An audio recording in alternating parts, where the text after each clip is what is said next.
Perjalanan kami diteruskan lagi selepas meninggalkan keindahan padang pasir Wadi Rum. Destinasi pertama hanyalah sebuah quick stop di stesen kereta api lama Wadi Rum yang masih berdiri sebagai saksi sejarah.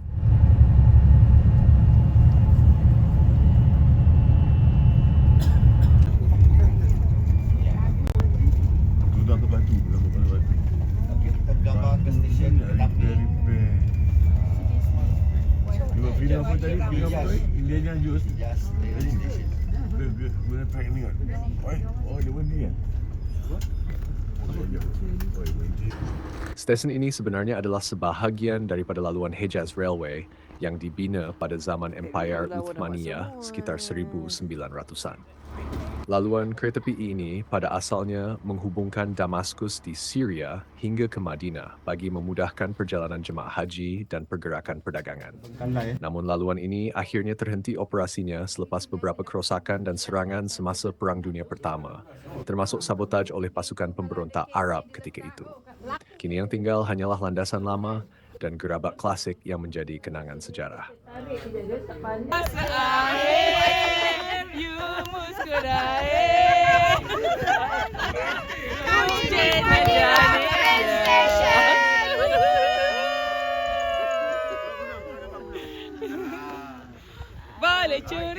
Dalam perjalanan seterusnya, kami sempat membuat satu surprise kecil untuk Haji Arifin yang menyambut ulang tahun ke-69.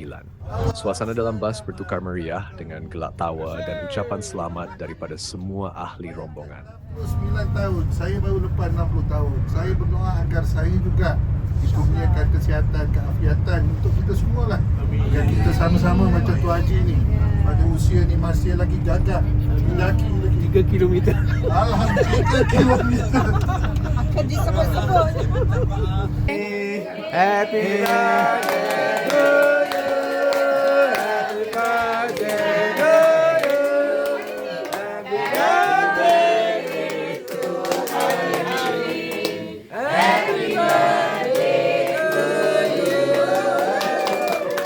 Allah selamatkan kamu. Allah selamatkan kamu.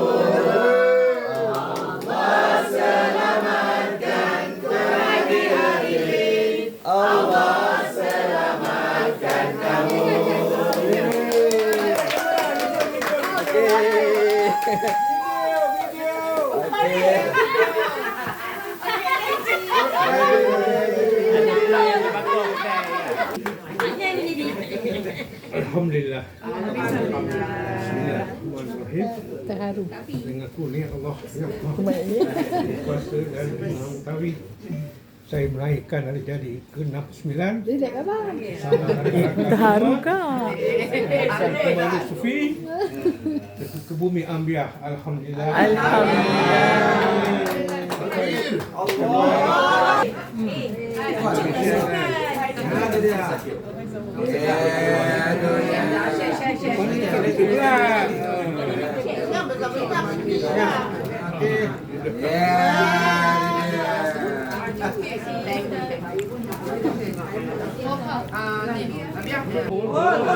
Okay.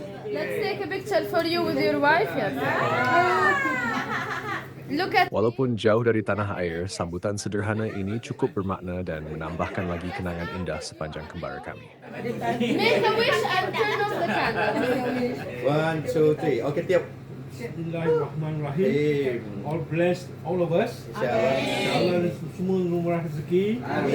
Yang umur, kekal sihat walafiat. Dan ceria bersama keluarga dari dunia dah hingga ke jannah. Bismillahirrahmanirrahim.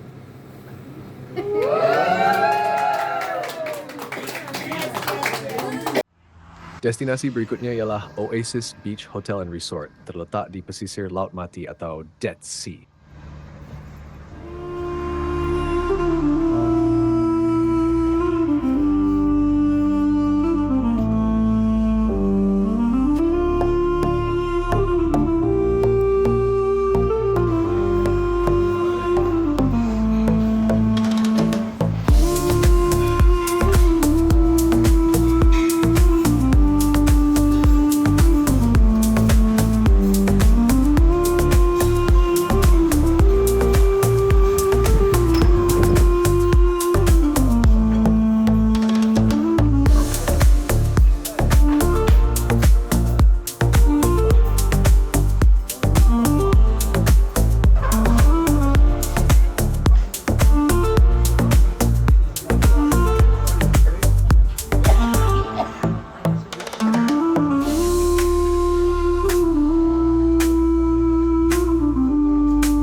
Inilah kami berpeluang merasai pengalaman unik terapung di atas air yang terkenal di seluruh dunia.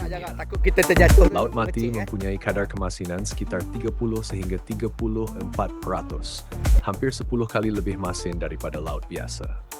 Disebabkan kandungan garam yang sangat tinggi ini, tubuh manusia akan terapung secara semula jadi tanpa perlu berenang.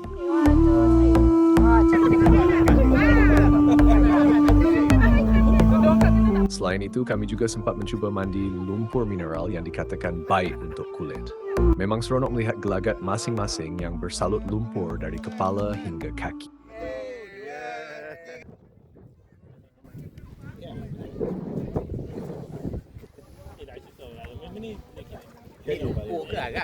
Lumpur dia tu.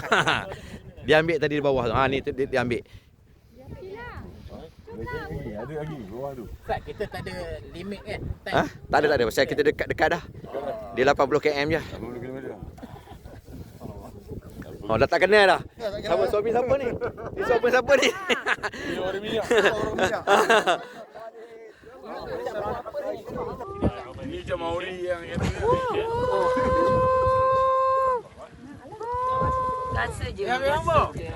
Ustaz, ambil gambar Ustaz. Taklah muka. Ini macam kena sumpahan orang minyak ni. Hitam ke? Boleh tak siapa kenal? Okey. Siapa kenal muka ni, saya beri umrah setahun ya.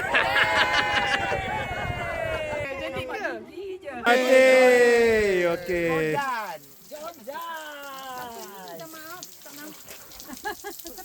Oh, tolong bagi air kawan.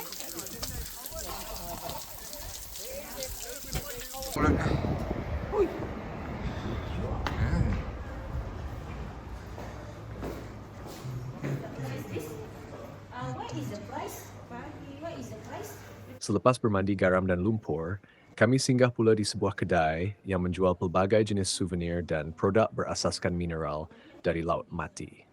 Di sini juga terdapat pelbagai produk penjagaan kulit seperti face wash dan hand wash yang terkenal dengan kandungan mineralnya. Kaum perempuan tidak melepaskan peluang untuk mencuba beberapa jenis produk tersebut. Suasana menjadi lebih meriah apabila ada juga kaum lelaki yang turut sama mencuba sambil disambut tegak tawa Herman Fredrickson. All of them, buy one, get one for free. We do the scrub for 1 minute almost here.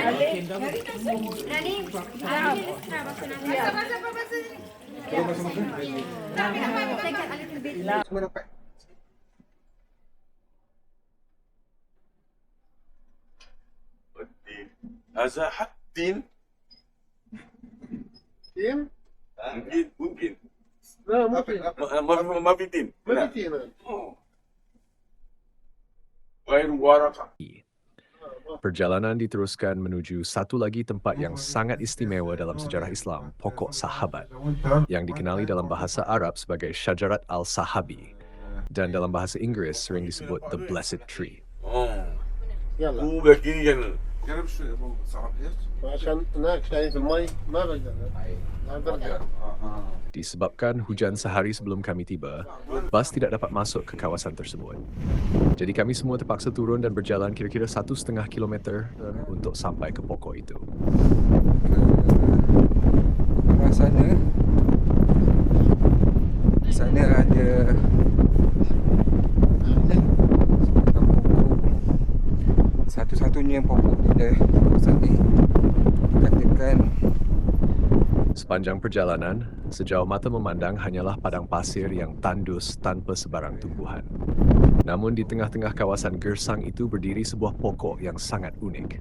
Pokok ini dikaitkan dengan kisah pertemuan Nabi Muhammad SAW ketika masih kecil dengan seorang rahib bernama Bahira yang melihat tanda kenabian pada baginda ketika rombongan dagang Quraisy berhenti berehat di bawah pokok tersebut.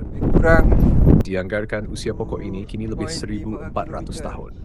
berjalan Ketika kami sampai, banyak daunnya telah gugur mungkin kerana perubahan cuaca.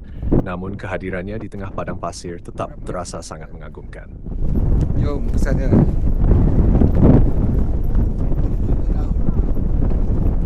Umur pokok ni dikatakan dah berumur 1,500 tahun. Masya Allah, subhanallah.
Kami juga sempat menziarahi Gua Al-Kahf yang terletak di kawasan Al-Rakim berhampiran Abu Alanda di timur Bandar Amman, Jordan. Gua ini sering dikaitkan dengan kisah Ashabul Kahfi yang disebut dalam surah Al-Kahf. Walaupun ada juga pendapat yang mengatakan lokasi gua tersebut berada di Turki atau tempat lain, lokasi di Jordan ini adalah antara yang paling masyhur dan sering diziarahi. Wallahualam. Bawa mak terus sana. Okey. Kita gua. Bismillah. Jom bawa ke gua kafe. Ya. Tadi kita tu imam dan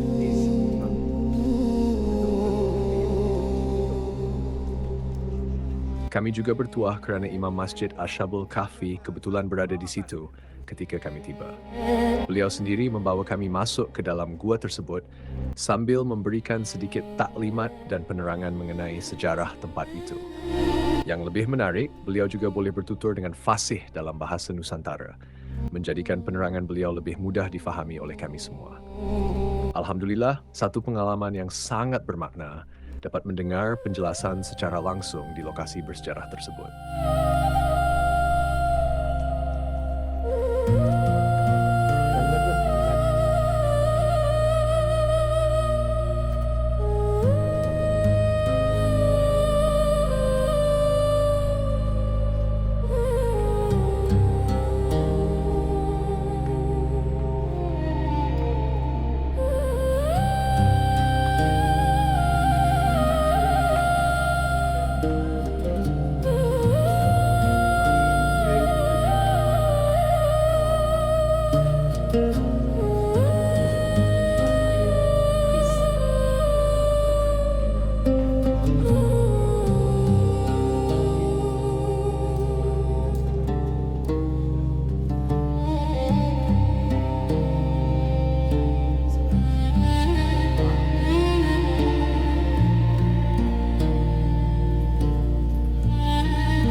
Ada sini nanti bukan macam tu kan.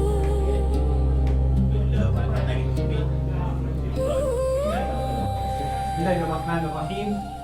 In this cave there is 7 maqam, 7 kuburan, 7 ran ashabul kahfi wallahu a'lam.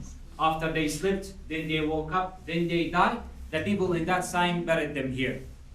Ini qabr nomor 1. Kalau bawah qabr nomor 2, 3, 4, 5, 6, 7. 7 kuburan kosong, empty. Jordanian government gather all the remains and put it in this one. Ini tulang-tulang semua 7 orang. The star here bukan Jewish, bukan David. Kalau David 6 sudut, ini 8. 8 maksudnya 7 orang, 1 anjing, semua 8. Wallahu a'lam. Ini lisan zaman Abbasiyah. Sebelum 1200 years ago, maksudnya zaman Abbasi renovasi the cave. It means it was a known place during Sahaba, Umawi, Abbasi, Toloni, Mamluki, Ayyubi, Uthmani, until our family. My family have the key of this place 500 years ago, until now, generation by generation. This area in Arabic, Al-Fajwa. Di dalam Suratul Kahfi, وَهُمْ فِي فَجْوَةٍ مِّنْ. Ashabul Kahfi, they slept over there. 7 orang tidur di sini, ya, 309 tahun. Kalau anjingnya tidur di luar. Cahaya matahari masuk from lubang inside to the right. Waktu zuhur, waktu sore masuk pintu. Gua, this cave was asli. After they passed away, Byzantine modified it. Sudah renovasi, the white cementi, white plaster, zaman Salahuddin Al-Ayyubi. Di luar, yes. The cave start from there Yeah. or start from here? From here to the Fajwa. Yeah. This room extension later on. The Qibla is The Qibla. That time Qibla facing to Al-Aqsa. Okay. Yeah. Now to Mecca. Di luar Masjid Zaman Umawi. Di atas masjid tersebut di dalam Suratul Kahfi, lanattakhidanna alaihim masjidah. Some people ask me, ada masjid sebelum Prophet Muhammad SAW? Yes, ada. Al-Masjid al-Haram in Mecca, Al-Aqsa in Palestine, also Masjid Ashabul Kahfi. Name of this area, Al-Raqim. And it's mentioned in the surah, أَمْ حَسِبْتَ أَنَّ أَصْحَابَ الْكَهْفِ وَالرَّقِيمِ كَانُوا مِنْ آيَاتِنَا. In Sunnah, when we visit Qubur, we read As-Salam ala Qubur. I read a dua and you can say Ameen. السلام عليكم دار قوم مؤمنين أنتم السابقون ونحن اللاحقون اللهم اغفر لنا ولهم ولا تفتنا بعدهم ولا تحرمنا أجرهم وارحمنا وارحمهم آمين يا رب العالمين. أصحاب الكهف, when they hide here, they read a dua. And this dua is mentioned in the surah. إذ أول الفتية إلى الكهف فقالوا ربنا آتنا من لدنك رحمة وهيئ لنا من أمرنا رشدا. Terusnya kami menziarahi satu lagi tempat yang sangat penting dalam sejarah Islam, yaitu makam 3 panglima sahabat Nabi Muhammad sallallahu alaihi wasallam yang syahid dalam perang Mu'tah. Mereka ialah Zaid bin Harithah, anak angkat Rasulullah sallallahu alaihi wasallam dan panglima pertama yang memimpin pasukan Islam dalam peperangan tersebut. Ja'far bin Abi Talib, sepupu Nabi sallallahu alaihi wasallam yang terkenal dengan keberanian luar biasa. Dalam peperangan itu, kedua-dua tangannya terputus ketika memegang panji Islam dan beliau syahid mempertahankannya. Abdullah bin Rawaha, seorang sahabat yang juga penyair dan panglima yang mengambil alih kepimpinan selepas 2 panglima sebelumnya gugur syahid. Walaupun pasukan Islam ketika itu hanya sekitar 3,000 orang berhadapan dengan tentera Rom yang jauh lebih besar, keberanian para sahabat ini menjadi simbol kekuatan iman dan pengorbanan yang luar biasa.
Tetapi pada zaman Sayyidina Abu Bakar tu hanya bertahan 2 tahun hidup nanti ya, untuk menjadi khalifah.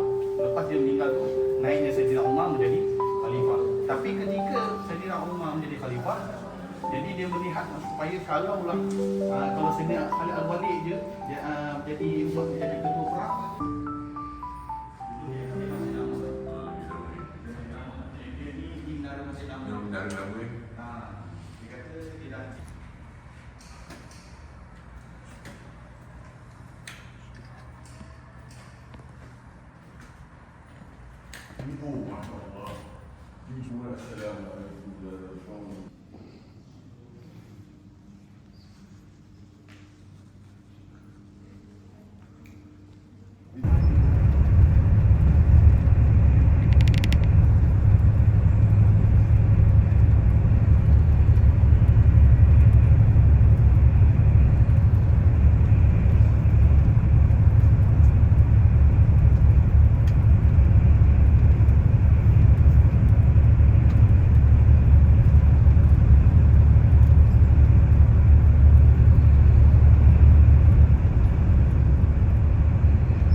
Sebelum mengakhiri perjalanan, kami singgah sebentar di Bandar Aman untuk melakukan sedikit last-minute shopping sebelum menuju ke lapangan terbang.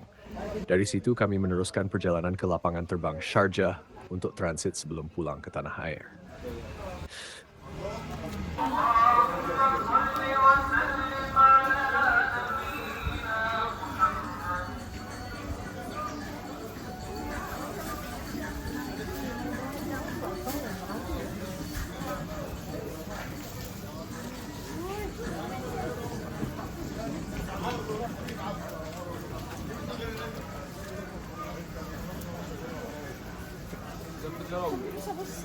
Gacau besar. Ustaz, jom Ustaz. How much?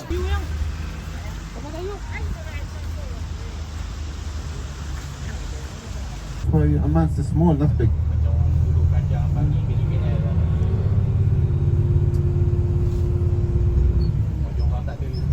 Okey, sekarang kita nak pulang menuju ke tanah air kita.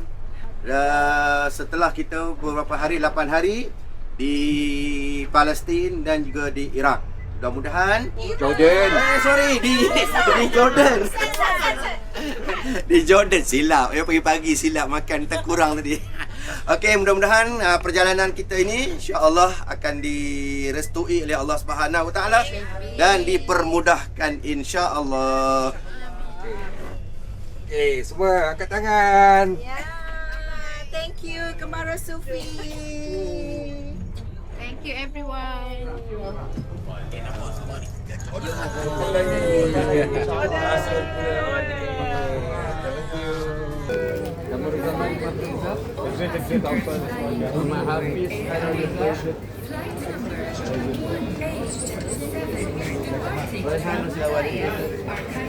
Kesimpulannya, perjalanan ini bukan sekadar kembara biasa, tetapi satu pengalaman yang penuh dengan sejarah, pengajaran dan kenangan bersama sahabat seperjalanan.